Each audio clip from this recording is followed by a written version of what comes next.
Good morning na po sa inyo mga ka-BF. So ang sitwasyon nato karon sa Bentong Farming is malungkot tayo mga guys. Mga ka-BF, malungkot tayo kasi way agas ang atong tubig. Napakalungkot isipin guys. So mamayang hapon na tayo mahatag na tubig sa atong mga alaga. Maayon taog muagas na ni, no? Then init-init na po diri sa ato ang area. Medyo niinit na siya. So natay gipanggawas nga mga alaga nato, no? So atong tanawon sila. Mauna sila ang atong gipanggawas, atong mga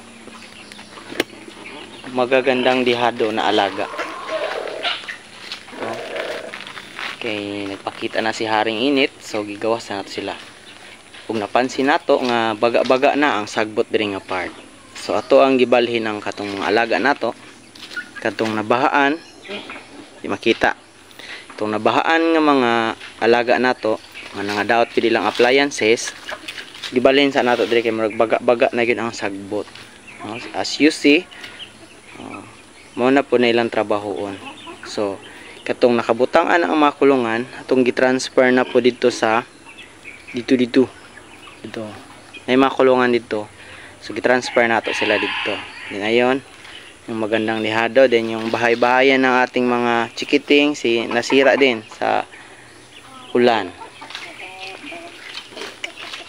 Ito. So muna na ilang sitwasyon mga ka-BF.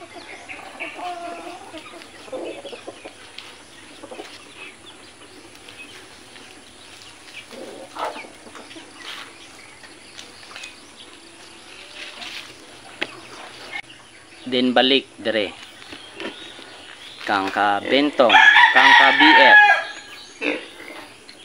So as of today, January 20 is 13 days na lang ang atong ipaabot para manganak si Ibana number 1, no? Then kung gi-check ang calendar is ang full moon sa bulan sa January is matunong siya sa pizza 26. So January 26 is full moon. So abangan nato ang pagpanguwag ni Ibana number 3, no? Pasimangwag siya nga panahon, musobra man ang full moon or before ang full moon para ma-iay nato si Ibana number 3 kay na luya na ta og pinaabot kanus siya manguwag, no?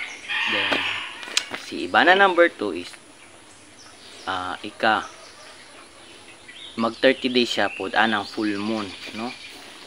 On that day sa full moon January 26 is 1 month gikan 1 month or 30 days na gikan pag-iay nato kang Ibana number 2. Muna ko ginaingon nga ang alaga nato diri sa Bentong Farming, mga anay nato is mutunong gyud iyang paglandi o pagpanguwag niya sa bulan or sa full moon, during full moon. Kasagaran sa atong napansin diri mga ka-BF is before full moon or after full moon, 1 day or 2 days, before and after. Ana lang, dili siya muuntop kayo, pero na due time muuntop pareha atong last nga mga anak, no? Untop gid siya og full moon gid.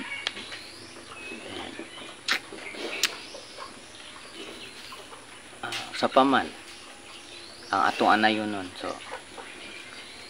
healthy naman sila, no? Malakas kumain ng mga future anay, no? Inahin nato, no? Ka-BF.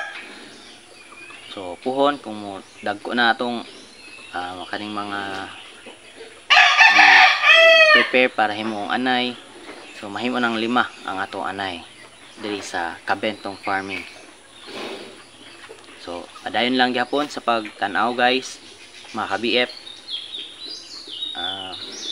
para kamo na bahala, no? So, we need your support there sa Bentong Farming, to watch and like, follow, subscribe, and share din pag night time. Okay, atong alaga diri sa Bentong Farming is mura na po ni inyong alaga, no? Igo lang taan nagkuan, pakaon sa ila, then diri ma-witness ninyo ang activity nato, no? So kato lang guys, akong usabon, follow, like, subscribe, and share pod. So that's all. Thank you. Bye bye.